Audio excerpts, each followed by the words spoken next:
자, 그럼 우리가 지난 시간 했던 내용 문제를 통해서 간단히 정리하고 그 다음에 진도 나가도록 하겠습니다. 자, 1번부터 보도록 할게요.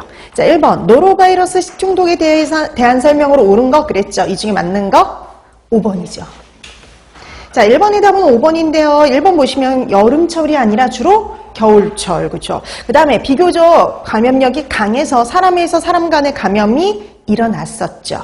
그 다음에 잠복기 1, 2주가 아니라 1, 2, 1이요. 그렇죠? 24시간에서 48시간이니까 하루에서 이틀이라고 보시면 돼요. 자, 어린이는 구토보다 설사가 많다. 어린이는 무슨 증상이 더 많았냐면 구토가. 그 다음에 성인이 설사가 많았죠.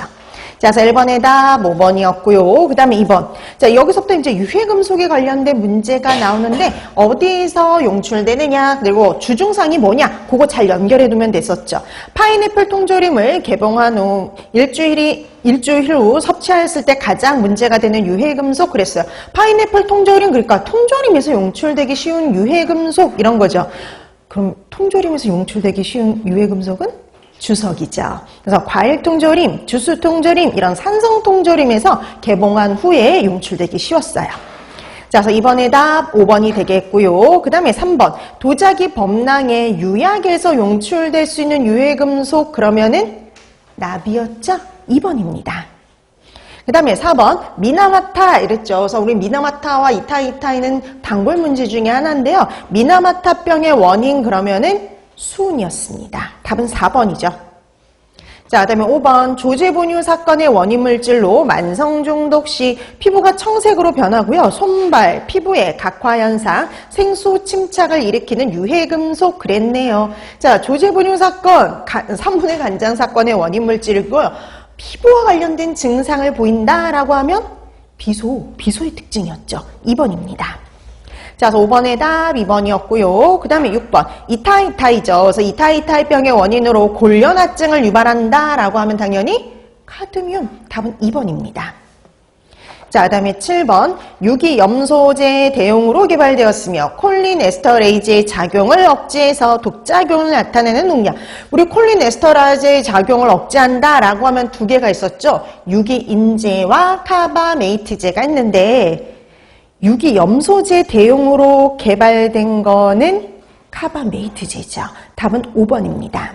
자, 그래서 7번의 답 5번이 되겠고요. 그 다음에 8번. 구연산애로에서 아코니테이제의 작용을 저해해서 독작용을 나타낸다 그랬네요. 아코니테이제의 작용을 저해하는 거 유기불소제였죠.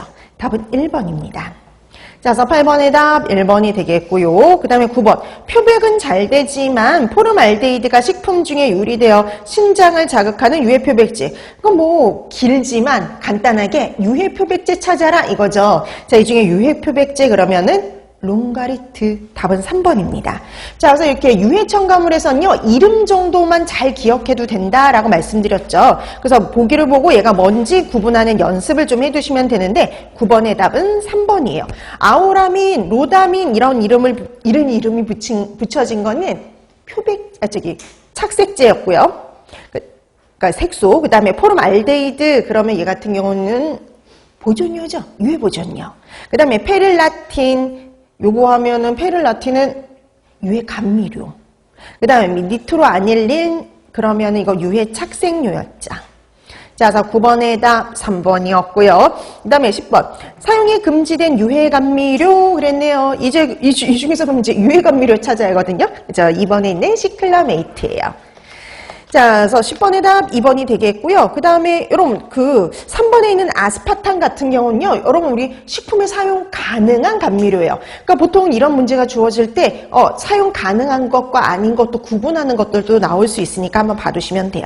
자, 그 다음에 붕산 그러면 요거 아까 안 나왔던 거 붕산은 유해 보존료였죠. 자, 그래서 10번의 답 2번이었습니다. 그 다음에 11번. 식품에 사용이 금지된 유해 보존료 그랬네요. 이 중에 유해 보존료 5번, 그쵸? 포름알데히드. 그 다음에 12번. 식품의 유해 착색료 찾아라. 이 중에 유해 착색료 1번, 그쵸? 아우라민이에요. 자, 그 다음에 13번.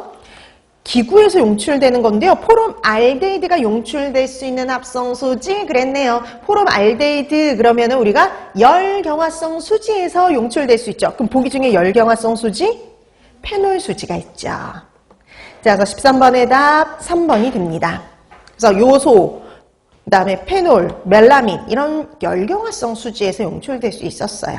자, 그래서 13번의 답 3번이 되겠고요. 그다음 14번 폴리어마 비닐, PVC 재질의 식품 포장재에서 용출될 수 있는 내분비 교란 물질, 우리